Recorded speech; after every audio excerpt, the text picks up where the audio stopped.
이스라엘 백성들이 출애굽을 했습니다. 14장에 하나님께서 베푸시는 홍해가 갈라지는 기적이 있고 15장에는 모세의 노래와 그리고 춤을 추며 하나님께 영광을 돌리는 미리암의 모습이 있습니다. 목전에서 그들이 경험하게 된 일은 보면서도 믿어지지 않을 일이에요.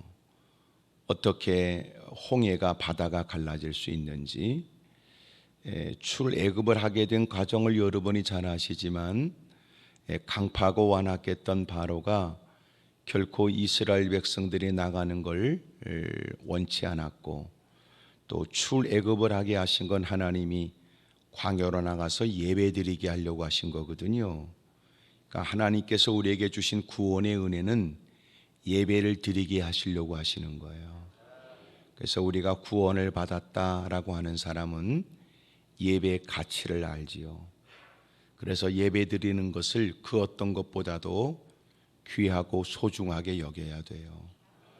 어떻게 보면 대단한 큰 믿음을 갖고 주를 위해 목숨 걸 것 같은 일사각오의 신앙을 가졌던 우리가 마스크 한 장에 예배를 드리네 만에 논란이 된다는 게 얼마나 웃기는 일이었고, 또 마스크 한 장 좀 불편하지만 방역 수칙을 잘 지키면서 얼마든지 예배를 드릴 수 있음에도 불구하고 그저 자기가 어디 가서 밥 퍼먹고 놀러 다니고 싸돌아다니는 건 서슴없이 하고, 끼리끼리 앉아 낄낄거리는 건 서슴없이 하는데도 예배 드리는 일들은 늘 그저 두려워하고 꽁무니 빼고 핑계대려고 한단 말이에요.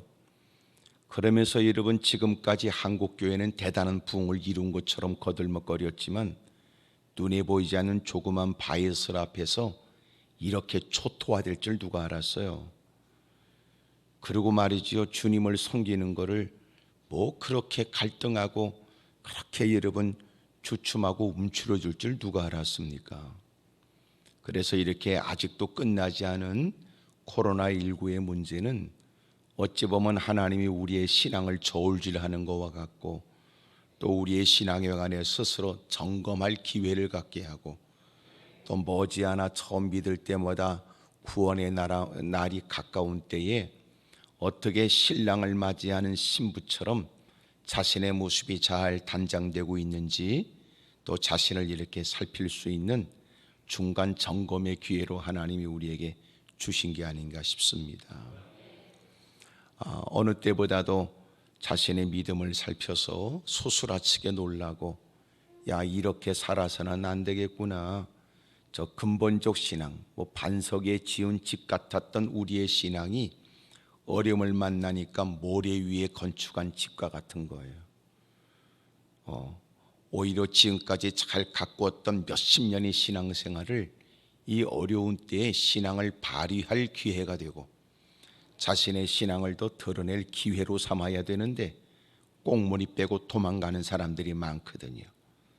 이럴 때 여러분들이 적극적으로 모에게 힘쓰고 예배를 중단하지 않고, 또 이토록 새벽에도 모여서 열심히 은혜를 사모하면서 믿음으로 애쓰는 모습은 주님이 크게 기뻐하실 일입니다.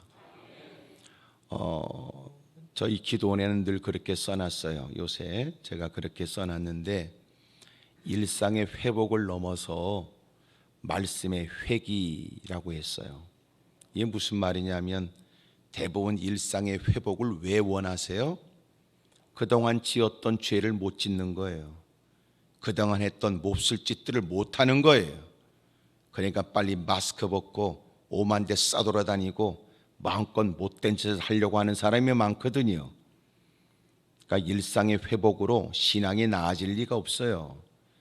오히려 이런 때 하나님은 서로가 거리를 두고 마스크를 썼기에 마음껏 여러분 대화도 쉽지 않을 때에 모든 행동을 여러분 각별히 좀 조심해야 될 때 하나님께서 우리의 입술을 다 마스크로 닫고 귀를 열어 하나님 말씀에 더 마음을 두라는 것이고, 사랑과 거리를 두게 하시는 것처럼 이제는 또 주님과 거리를 좁히라는 뜻이고, 또 일상의 회복을 뛰어넘고 우리가 해야 될 일은 성경으로 회개한다는 건 다시 여러분 과거로 돌아간다는 것인데, 이것은 얼마 전에 마스크를 쓰기 전에 때로 돌아가는 게 아니라 우리의 신앙의 근본적인 곳으로 거슬러 올라가라 그 말이에요. 연하가 태어났던 곳으로 다시 돌아가는 것처럼 기독교의 시작, 순교에 가고 실제적으로 여러분 목숨 걸고 주님을 섬겼던 그 역사적인 여러분 근본으로 돌아가라 그 말이에요.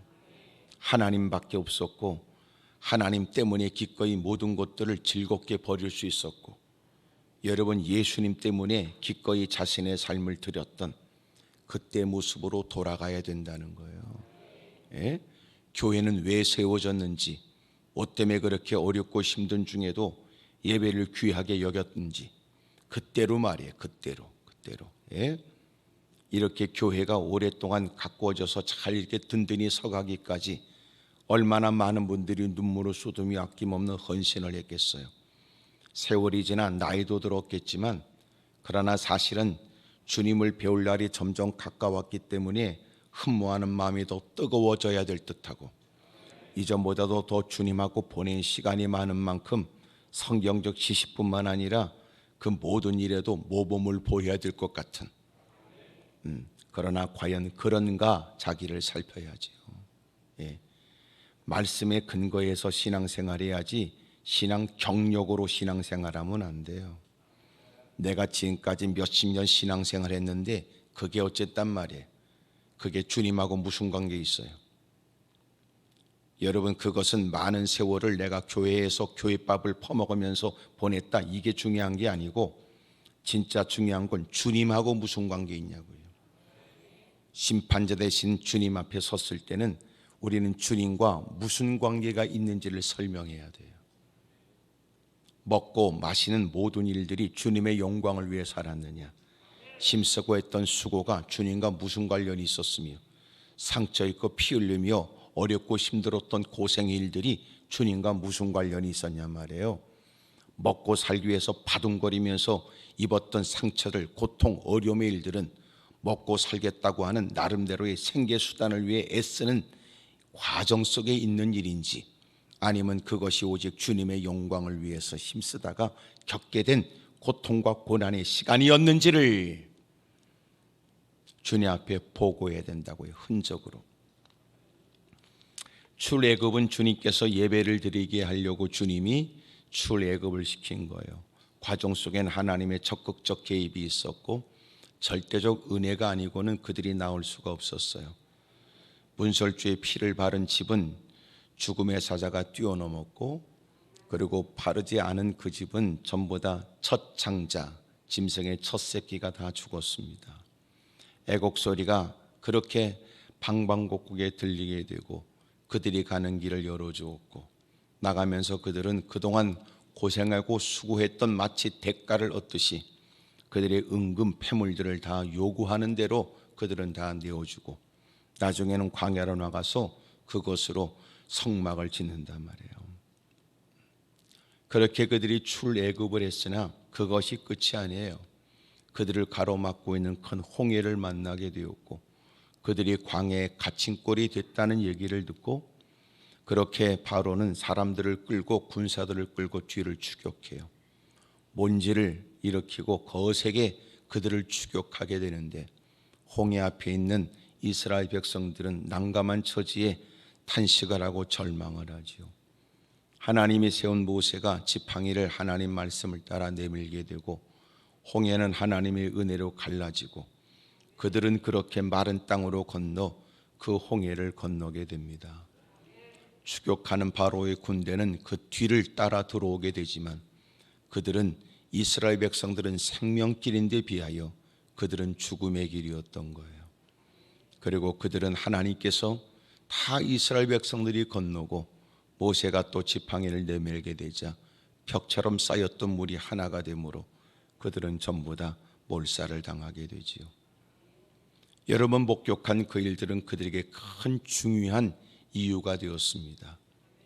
되어진 일 때문에 그들에게 보여진 일들은 14장 31절에 이스라엘이 여호와께서 애굽 사람들에게 행하신 그 큰 능력을 보았으므로 백성이 여호와를 경외하며 여호와와 그 종 모세를 믿게 되었어요.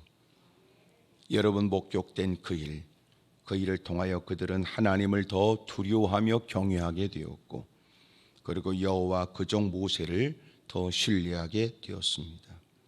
15장에는 목격한 그 일 때문에 찬양하지 않을 수 없었고, 여러분, 그 기쁨에 크게 충만했던 그들은, 여인들은 춤을 추며 노래를 불렀단 말이에요. 여러분, 이게 구원의 감격이에요. 항상 기뻐하고 쉬지 않고 기도하고 범사에 감사하다는 것은 어떻게 가능할까요? 여러분, 일상의 다양한 일을 만나요. 계절을 거쳐요. 원찮게 이런저런 일을 만나게 되는 인생이 어떻게 항상 기뻐하고 항상 기도하고 여러분 항상 그렇게 범사의 즐거움으로 노래를 부르며 살 수 있을까요? 불가능해요.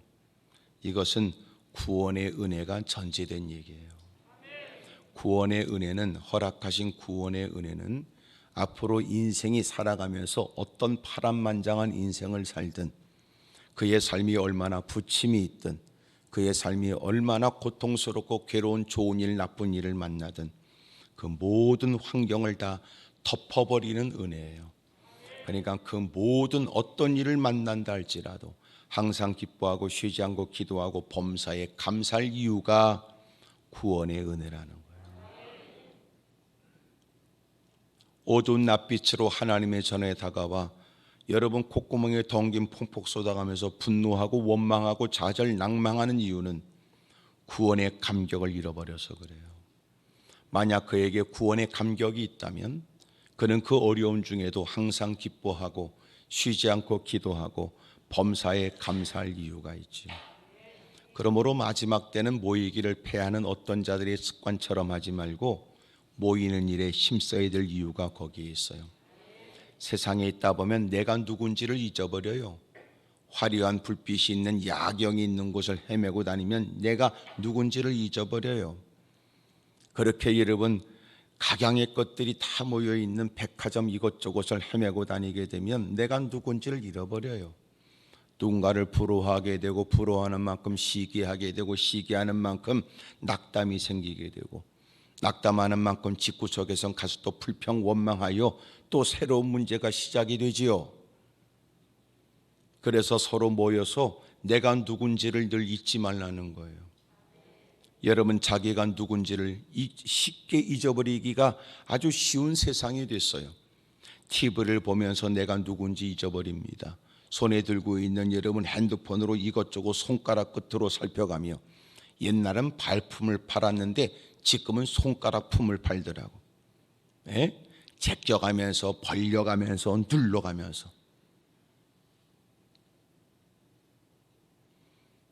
그렇게 여러분 점점 이제 죄짓기가 더 쉬워요. 많은 유혹을 받고 뿌리치기 쉽지 않은 많은 유혹을 받아요. 여러분, 그런 상황 가운데서도 끊임없이 내가 누군지를 확인할 수 있는 건 모이기에 힘쓰는 거거든요. 하나님께서 이렇게 크나큰 은혜를 베풀어 주심으로 평생 노래하고 평생 감사하고 찬송할 이유가 있는데도 안타깝게도 오늘 본문에는 하나님의 인도를 받아 모세가 그들을 그렇게 이끌어서 그들이 홍해에서 이스라엘을 인도하게 되었고 수로 광야로 들어가서 4일 길을 걸었는데 물을 얻지 못하게 됐어요. 광야의 특징이 뭐냐면 물이 없다는 거, 길이 없다는 거, 거할 집이 없다는 거예요. 그래서 그 건건한 땅, 간조한 땅에는 여러분 사람이 살 수가 없지요. 근데 그 광야길로 하나님이 그들을 인도해 가는데 모세가 앞장서서 하나님의 뜻을 받드는 그 일에 하나님이 인도하셨는가라고 하는 의심스러운 일들이 생겼어요. 홍해가 갈라지는 놀라운 일은 하나님이 인도하신 것 같다라고 하는 표징이 있는데 하나님이 인도하셨으나 사흘 길을 걸어도 그들이 마실 물을 얻지 못한 거예요. 그리고 겨우 사람들이 소리를 지러 이제는 물을 만났다 싶어서 만난 물은 마실 수 없는 쓰디 쓴 마라라고 하는 물이란 말이에요. 이것은 염도가 너무나 강해서 마실 수 없는 쓴물이 된 거지요. 사람들은 겨우 만났다는 물들은 마실 수 없는 쓴물이었으니 그들은 서슴없이 원망하고 불평했어요. 인간이 얼마나 나약한가를 보게 되는 거예요. 여러분, 며칠 전에 하나님이 목전에서 홍해를 갈라 그리고 추격했던 그 바로의 군대들을 전부 다 몰살시키는 모습을 보고는 소리를 높여 하나님을 찬미하고 소고를 잡고 춤을 추며 하나님께 노래했는데, 그들이 3일이 지나니까 이렇게 서슴없이 하나님께 원망하는 인생이 됐단 말이에요. 참 인생은, 신앙은 장담할 수가 없어요. 오늘은 이렇게 아침에 하나님께 하나님밖에 없다는 듯 예배를 드리지만, 이따 따뜻한 여러분 좀 기온이 떨어지는 오후가 되기 시작하면 여러분이 또 누구와 어울릴지, 누구와 어울려 무슨 말을 하고 있을지, 또 어떤 일에 또 관련되어져 이런저런 핑계와 이유를 앞세워서 결코 하나님 앞에는 바르지 않은 일을 행할 수 있을런지 말이에요. 그래도 새벽에 꼭 참석하라고 도장을 찍듯이 체크를 하기 위해 또 새벽은 나와야 된다고 생각을 하지만, 또 누군가는 새벽 시간에 앞으로도 넉넉히 새벽 기도를 할 만한 이유를 느낄 은혜를 사모하기는커녕 하여튼 이번에 어쩔 수 없이 교회에 다니기 위해서 이 한 주간 동안 어쩔 수 없이 도장은 찍어야 된다고 그러고 끝나기를 사모하는 사람이 있는지도 모르지요. 누군가는 그렇게 해서라도 새벽 기도를 경험하지만, 누군가는 새벽 기도를 평생 일생 마땅히 해야 될 일로 하루의 일과를 하나님께 먼저 아뢰고 그렇게 하나님의 지도를 구하는 분들도 있거든요. 참, 그래서 우리는요, 그렇게 몇십 년 동안 신앙생활해도 보이지 않게 어떤 일에 얽혀져야 돼요. 그것이 내가 처음에는 어쩔 수 없이 마지못해 하게 되지만 시간이 지나면서 그것이 자신에게 복이 된다는 걸 깨닫게 됩니다. 왜냐하면 우리는 여러 가지 끊임없는 죄악과 또 끊임없는 유혹을 받아요. 거기다가 우리에게는 죄성이 존재하잖아요. 그래서 우리는 구원받은 사람으로 구원의 그날까지 구원을 이루어야 된다라고 하는 말씀을 따라 날마다 죄와 피 흘리기까지 싸워야 돼요. 이것은 우리에게는 죄성이 있기 때문에 그래요. 일방적 하나님의 은혜로 하나님의 자녀가 됐습니다. 내 어떤 수고와 관계없이 주님의 전적인 은혜거든요. 그러나 그 은혜를 따라 사는 것은 평생에 우리가 해야 될 과제인데, 이것을 성화라고 그러고 이것을 우리가 이 땅에 살아가는 여러분 경건과 거룩의 삶이라고 그래요. 세상은 우리를 그냥 놔두지 않아요. 우는 사자처럼 두루다니며 섬길자를 찾고 끊임없이 우리 주변을 맴돌아 틈을 보며 넘어뜨리려고 사력을 다하거든요. 이렇게 여러분 쉽게 원망을 내뱉는 사람, 이렇게 서슴없이 자기의 필요 때문에 하나님의 뜻이 있을 거라고 전혀 생각도 하지 않는 엉터리. 참, 그래서 우리는 구원의 은혜를 전적인 은혜로 받게 되지만 끊임없이 주님을 배우려고 애써야 합니다. 그래서 한 교회에 속하여서 끊임없이 간섭을 받는다는 건 대단히 중요하고, 세상에 더 적극적이고 지속적인 도전 속에 있는 우리는 교회의 끊임없는 간섭 속에서, 그래서 우리는 세상의 유혹 때문에 모가지는 틀어져서 그거를 바라보지만 강하게 그렇게 여러 가지 조직, 여러 가지 이런 교육, 여러 가지 얽혀진 교회의 일들을 통해서 끌려 나오는 거예요. 우리가 이렇게 하나님의 전에 있지만 아직도 세상의 유혹을 여전히 받고 있거든. 그래서 기도 속에는 주님, 그 인간들은 예수님을 믿지 않는데도 어쩜 나는 예수님을 믿는데 이 모양 이 꼴이고 그것들은 잘 되는지에 관해서 불편한 마음으로 기도할 때도 있거든요. 때로는 여러분 그렇게 막 마음 쏟고 사력을 다해 기도하면서도 마음에 자꾸만 신앙생활에 침체에 빠지게 되면 이렇게 기도하는 게 다 무슨 소용이 있을까 그럴 때도 있단 말이에요. 그럼에도 불구하고 자기에게 주어진 교회 직분에 대한 일들, 또 자기가 교회의 순서를 감당해야 된다는 것 때문에 동참하게 됨으로 인하여 여러분 그나마라도 그렇게 소극적으로 죄 짓는 일을 떠나기도 하고, 때는 그렇게 해서라도 더 말씀을 들음으로 믿음이 더 견고해지기도 하는 거예요. 이렇게 불평원망하는 그들을 뒤로 하고 모세는 하나님께 무릎을 꿇었지요. 그래서 지도자들은 훈련하여 가꾸어 세우는 거예요. 많은 과정을 거쳐서 철없는 누군가가 불평원망하고 있을 때 그는 이런 일들을 위해 주님이 먼저 훈련시키고 가꾸신 것처럼 같이 동조하지 않고 하나님께 무릎 꿇어 주의 이름을 부르지요. 그러자 주님이 그 일에 관해서 어떻게 처신하고 어떻게 행해야 될 일들을 알게 하셨으니, 글쎄 나뭇가지를 알려주셨으니, 그 당시 여러분 광야라고 하는 것은 무슨 여러분 우리가 보는 그늘이 있는 큰 나무가 있겠어요? 저 뿌리에서부터 작은 가지가 나오는 덤풀 같은 것들이 가득한 곳에, 구석진 곳에 던져진 것은 여러분 그렇게 마른 가지들이 굴러다닐 텐데, 그 가지를 여러 번 던졌으니 가지는 특별한 의미가 없어요. 주님이 그것을 던지라고 하셨다는 거지요. 그게 무슨 나무인가? 그걸 찾아 헤맬 게 아니에요. 성경에 말하지 않는 것은 이유가 있는 거고, 여러분 그 나뭇가지를 주워다가 던졌는데 나뭇가지는 대단하지 않아요. 그런데 주님이 말씀하셨으니 그 일이 대단하지요. 제가 지금 중요한 얘기를 하고 있어요. 주님이 당신에게 한 말씀이 지금까지 경험상 대단치 않고 하찮게 보여도 그것이 하찮은 게 아니에요. 왜요? 주님이 당신에게 말씀했기 때문에 그러는 거예요. 그래서 주님이 가라 하시면 그것이 가치가 있어요. 주님이 오라 하시면 그것이 중요한 거예요. 지금 이 시대에, 이때에, 이 처지에, 이 형편에 사람들이 보기에 어떨지 이런 거 아니에요. 그래서 대단한 중병이지만 주님께서 하시는 그 말씀은 여러분 그 질병에 비해서 무슨 가치가 있을까? 그거 아니에요. 주님이 말씀하셨다는 거죠.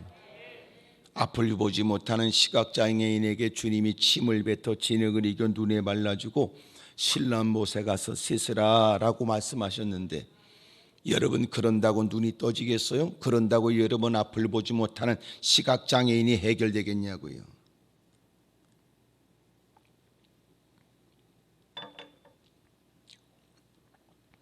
그런데 놀라운 거 그가 밝은 눈으로 온 거 아닙니까? 사람들이 물었습니다. 이 사람이 그때 그 사람 시각장애인 아니야? 그럴 리가. 지금은 앞을 보고 있는데. 저는 그 사람입니다. 어떻게 눈을 떠졌느냐? 주님이 말씀하시기를 진흙을 이겨 눈에 발라주고 실로암 못에 가서 씻으라고 하셨거든요. 그물을 떠서 눈을 닦는다고 모든 시각장애인이 눈을 뜨는 거 아니에요. 하지만 주님이 말씀하셨고 말씀한 대로 했더니 눈이 떠진 거거든. 나뭇가지를 던졌더니 그물이 여러분 단물로 바뀐 거예요. 가라목을 죽이게 되었고 많은 짐승도 물을 마시게 했습니다. 여러분 놀라운 변화가 일어났지요. 그리고 주님은 그 일을 통하여 그 사건이 여러분 보면서도 믿어지 않을 사건을 통하여 주님은 각인시켜요. 기적은 끝이 아니에요. 기적은 시작이지. 기적을 통하여 주님이 마치 사인처럼 손가락을 뭘 가르치는 것처럼 기적은 뭘 가르쳐요? 주님을 바라보게 하고, 기적을 통하여 주님을 새삼 깨닫게 하고, 기적을 통하여 주의 말씀에 귀를 기울이게 하고, 여러분 기적을 통하여 주님이 뭘 원하시는지에 관해서 여러분 궁금해하고 사모하도록 만드는 거거든요. 하나님의 은혜를 체험했거든 말씀을 더 사모해야 될 일이요. 여러분 하나님의 은혜를 경험했다면 하나님의 뜻대로 살아야 될 이유를 누구보다 잘 경험한 사람이 되어죠. 하나님의 작은 음성 앞에도 세미한 음성 앞에도 화들짝 놀라 서슴없이 주저함이 없이 지체함이 없이 순종할 일이란 말이에요. 그런데 자칫하면 사람들이 신비주의에 빠질 수 있단 말이에요. 성경에는 신비가 가득해도 우리는 신비주의자가 아니에요. 우리는 언제나 하나님 말씀을 따라 순종해야 돼요. 그러면 주님은 피로를 따라 은혜를 우리에게 허락하지요. 무사람들은 눈이 휘둥그레져 어떻게 이런 일이 있겠나 싶지만 우리는 여러분 주님을 따라가면서 주님의 베푸신 은혜를 감사하고도 주님만 바라볼 뿐입니다. 주님이 가르쳐주는 건 너희들이 내 말대로 순종하기만 하면 너희들은 애굽 땅에서 보았던 끔찍한 질병이 너희에게 임하지 않을 거라고 주님이 치료의 하나님을 가르쳐 주셨어요. 말씀대로 살아야 된다는 걸 주님이 일러주신 거지요. 그렇다면 오늘 성경에 하나님은 어떤 하나님이냐?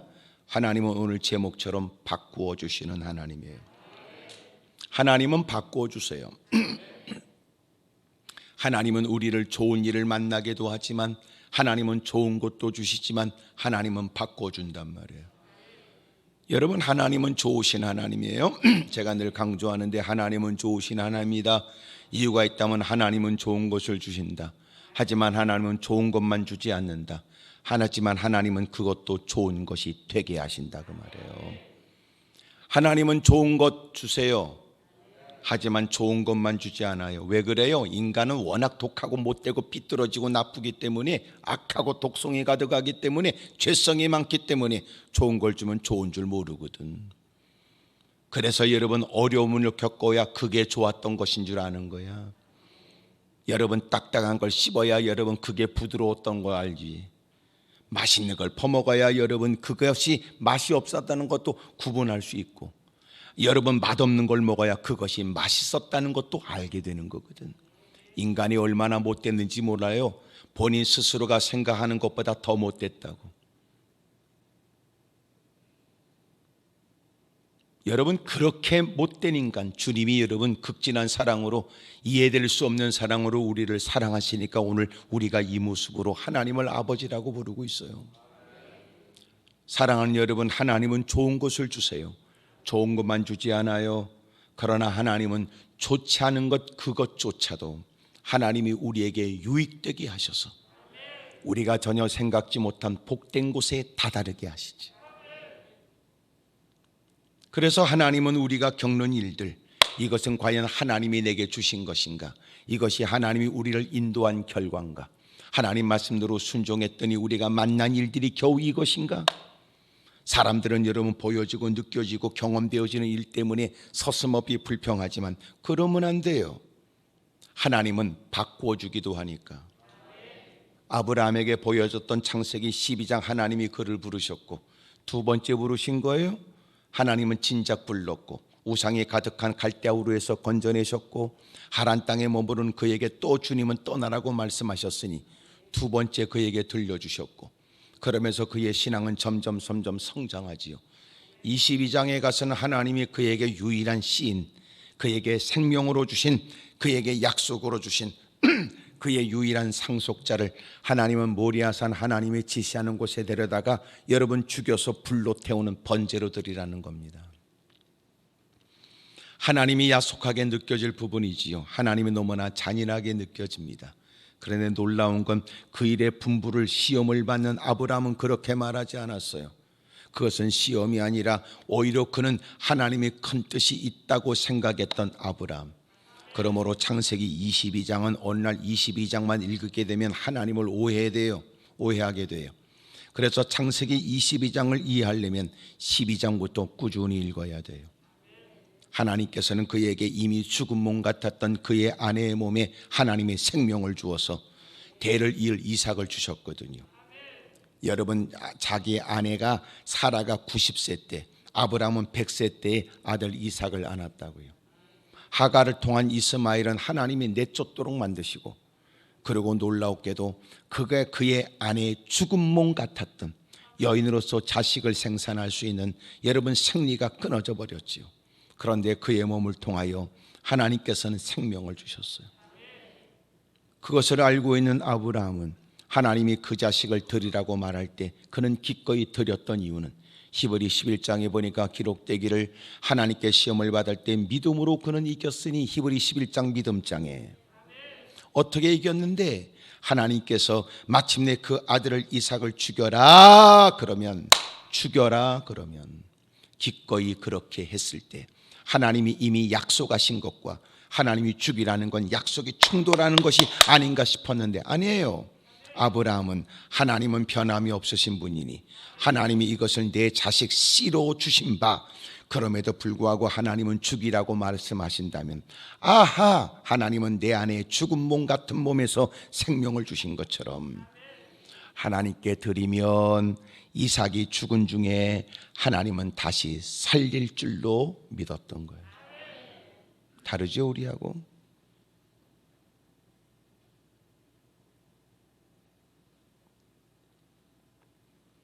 하나님은 그렇게 죽은 자식도 다시 살릴 줄로 믿었다고 그러니까. 성경을 면면히 잘 살펴보세요. 성경 잘 읽게 되면 우리의 삶에 우리가 만나는 다양한 많은 일들을 어떻게 처신해야 될지를 주님이 가르쳐 주시고 지혜가 있게 하죠. 성경을 멀리하면서 인생들은 이것저것 뛰어다니면 안 돼요. 여러분, 많은 그리스도인들 가운데 적지 않은 사람들이 무속을 의지하고 점을 보러 다닌다는 것이 웃기지요. 실제적으로요. 저는 다양한 많은 사람들을 만날 수 있는 기회가 있지요. 다양한 부류의 사람들을. 그런데 여러분, 적지 않은 분들이 저한테 고백했던 거예요. 집사가 됐는데도 여러분 같이 몰려다니면서 점도 보러 다니는 사람들도 있어요. 엉터리 가짜 많아요. 여러분, 우리가 알고 있는 교회가 아니더라고요. 저는 때로는 오해가 없길 바라지만 담임 목사님이 모르는 교인들의 모습도 때로는 알아요. 왜냐하면 담임 목사님들의 속사정을 알게 되면 그 사람은 그 목사님 밑에서 교회 생활을 못할 만한 일들이더라고. 상상을 초월한 일들, 끔찍하고 다 표현할 수 없는, 들으면 시험들 만한 일들 많아요. 저한테 와서 목사님, 저는 솔직히 예수님이 안 믿어진다는 직분자들도 많았어요. 어떤 권사님은 세례도 받은 적이 없이 권사가 된 분들도 있어요. 된 분들 복수지요. 저한테 와서 고백들 했어요.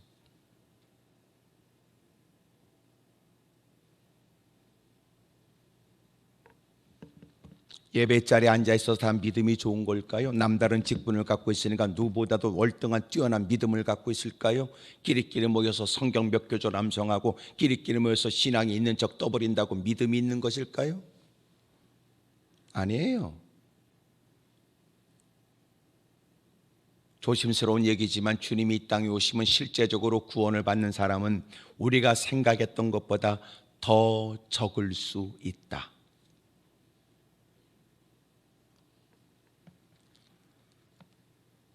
사랑하는 여러분, 자신의 신앙을 잘 살피세요. 하나님은 어떤 분이냐? 그래도 오늘 말씀은 희망적이지요.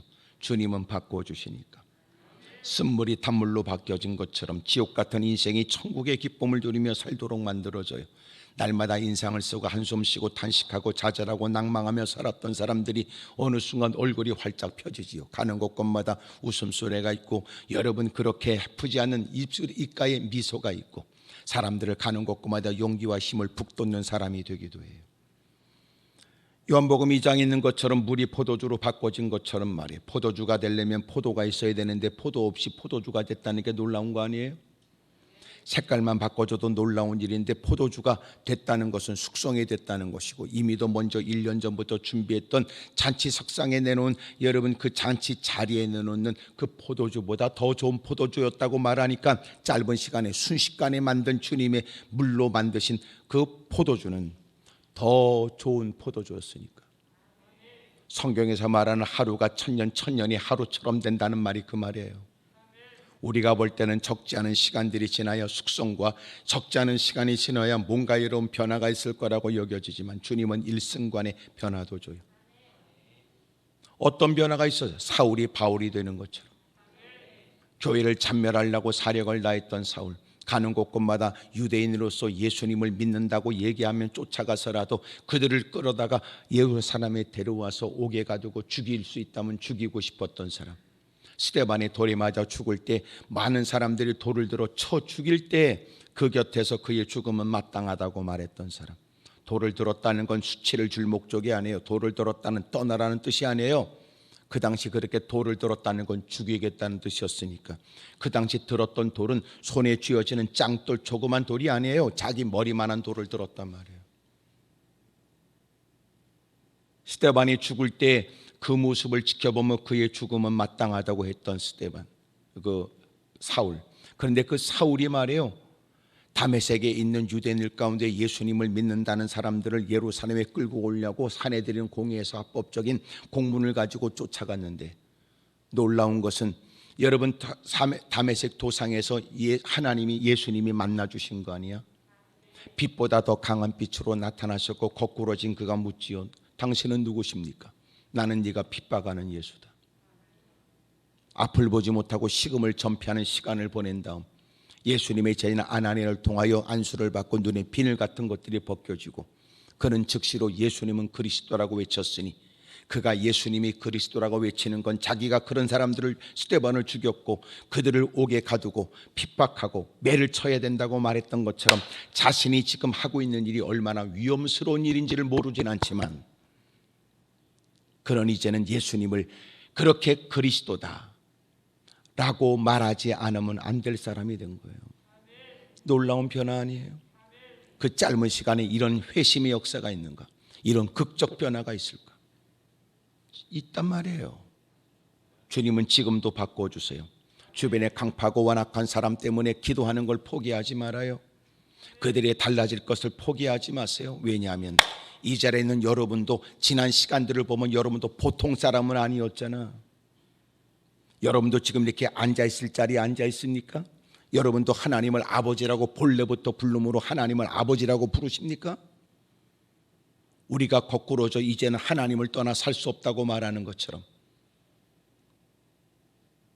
여러분, 주님께서 은혜를 베풀면 여러분이 가슴에 품고 있는, 그러나 아직도 달라지지 않은, 끊임없이 핍박과 도전을 하고 있는 그들도 이렇게 우리와 같은 한 자리에 앉아 예배 드릴 날이 곧 오겠죠. 주님 지금도 바꿔주세요. 악한 자가 협력자가 되도록 만들어주세요. 끝인 것 같은 벼랑 끝에 서 있지만 주님은 새로운 시작이 되게 하지요. 막다른 골목에 다다라 이제는 끝이다라고 느껴질 때 놀라운 건 두드리면 열린대잖아. 구하라 찾으라 두리라 그러는데 전 두드리라 오늘날 그 말씀이 그렇게 깨달아지더라고요. 막다른 골목에 다다라 벽으로 둘러친 곳에서 이제는 끝이라고 한숨 쉬고 있을 때 하나님 말씀을 따라 그 벽을 향하여 문을 두들기듯이, 그러면 벽도 문이 돼요. 벽도 문이 된다고요.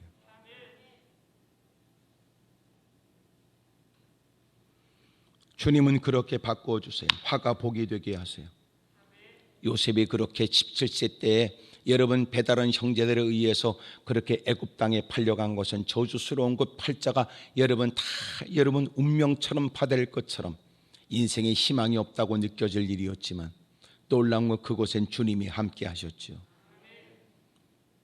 여러분 보디발의 집에 있었고 그렇게 충성을 다했지만 결국은 누명을 쓰고 깊은 감옥에 갇혔으니, 여러분 타객이요 종이요 노예요 거기다가 감옥에 갇힌 그의 인생은 무슨 희망이 있겠어요? 그런데 놀라운 건 그것이 시작이었어요.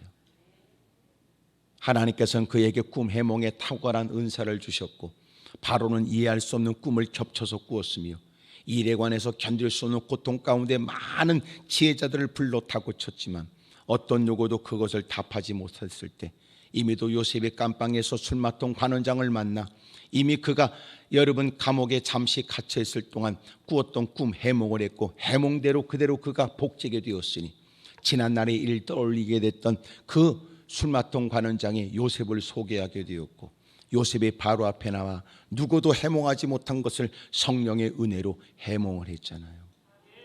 그리고 놀라운 건 듣는 순간 이것은 하나님께서 우리 앞으로의 애굽 땅의 14년에 대해서 하나님의 예언적으로 가르쳐줬다고 깨달았어요. 국무총리가 된 거예요. 형제들이 그를 만났을 때 얼마나 놀랐는지 몰라요.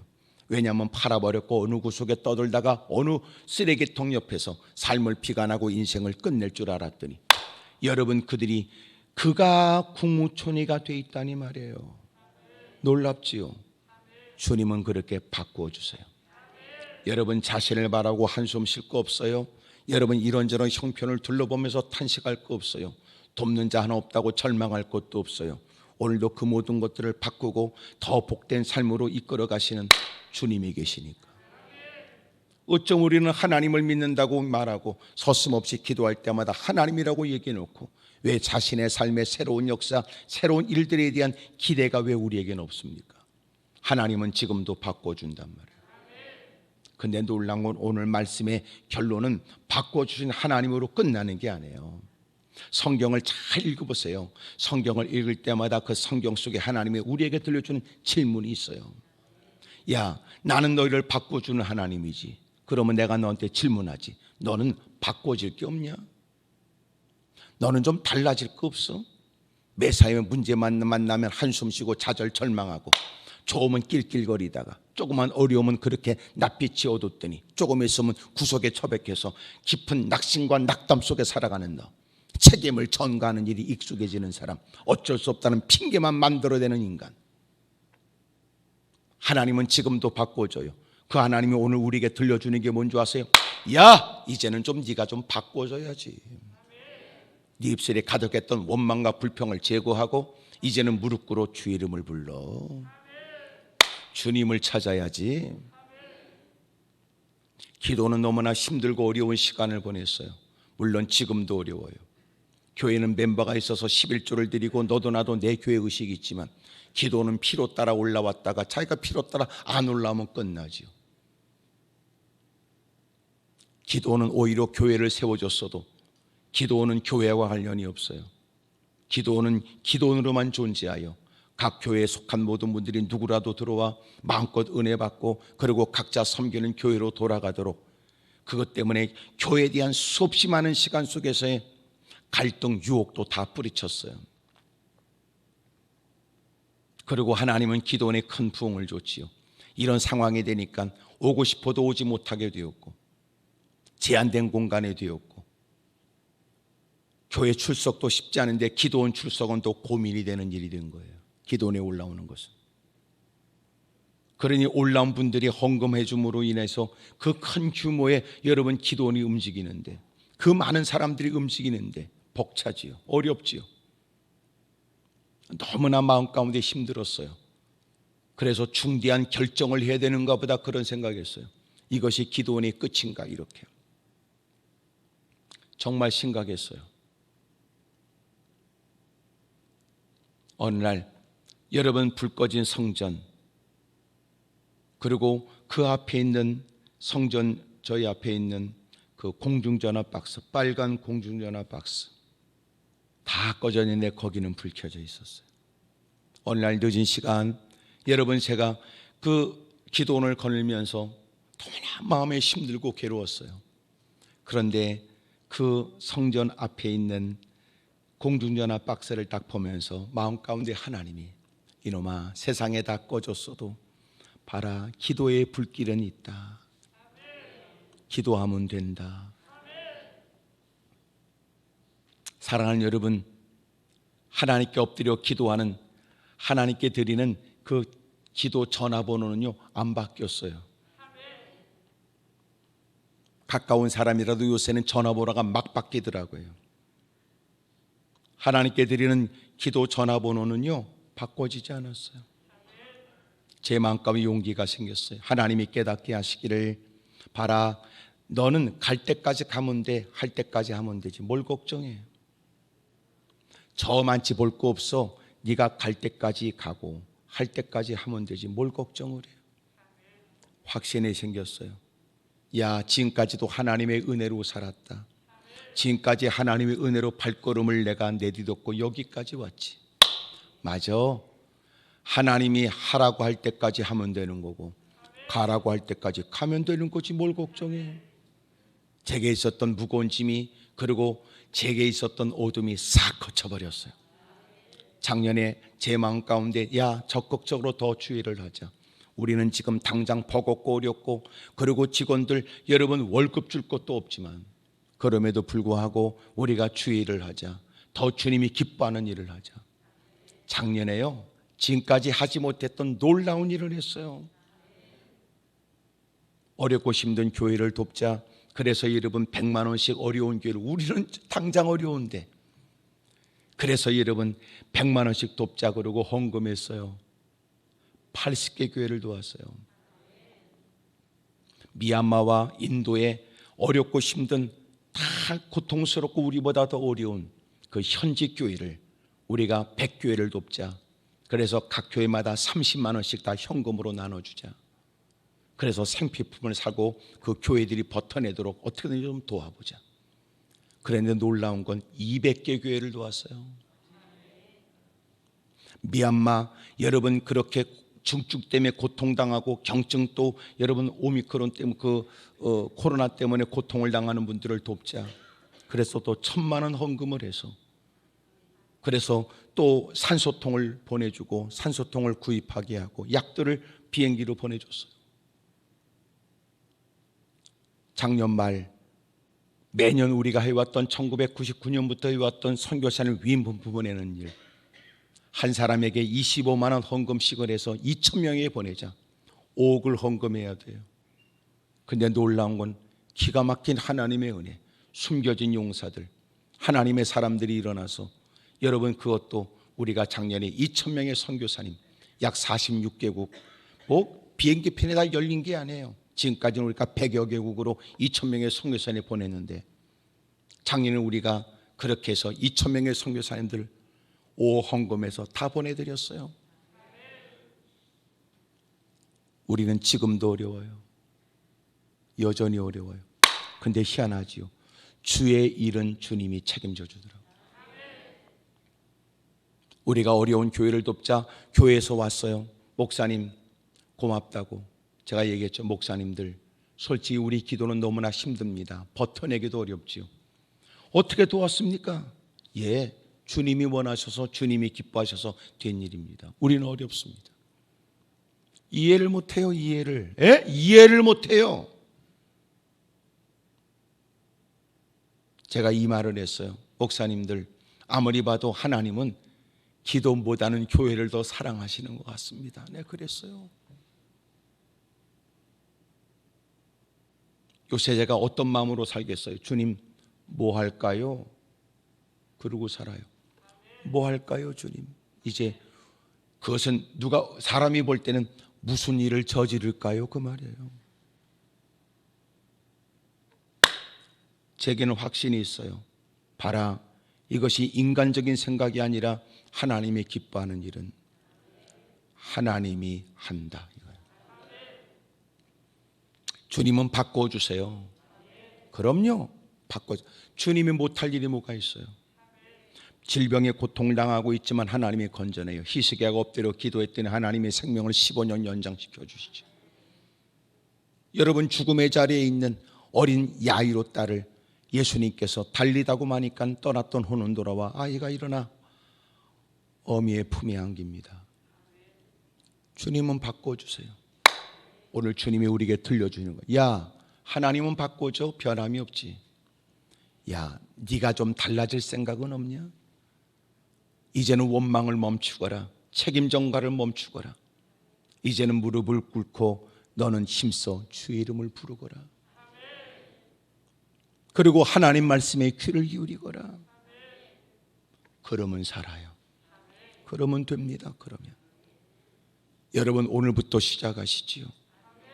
여러분들은 분명히 새벽 기도를 동참한 건 사실이고 부흥회를 동참한 것도 분명 사실이지만 그런다고 해서 기도하는 것은 또 다른 문제예요. 사랑하는 여러분, 다시 기도하시지요. 이렇게 교회가 부흥되기까지 여러분 그렇게 눈물을 쏟으며 하나님밖에 없다는 마음으로 사력을 다했던 그 기도의 열정이 있었겠지요. 여러분 더 좋은 여건에서 예배를 드리게 되었고 그러면서 더 편한 것만 찾고 있는 거냐? 아니면 더 주님의 뜻을 찾고 있는 거냐? 다시 주의 이름을 부르시지요. 그러면 놀라운 일이 일어나게 될 것입니다. 하나님, 지금까지는 하나님께 책임을 전가했고 하나님이 나를 돕지 않아 내가 이 모양 이 꼴이라고 생각했으나 이제 보니까 하나님은 변함없는 하나님. 문제는 내가 달라져야 되는 거군요. 오늘 여러분 지금까지보다 더 뜨거운 열정에 중심의 기도, 전심의 기도, 여러분 사력을 다하는 힘쓰는 기도가 있기를 주의 이름으로 축복합니다. 여러분이 기도에도 본이 되는 교회가 되길 바라고, 예? 부흥에도 본이 되는 교회가 되길 바라고, 가는 곳곳마다 영향력 있는 삶이 되기를 주의 이름으로 축복합니다.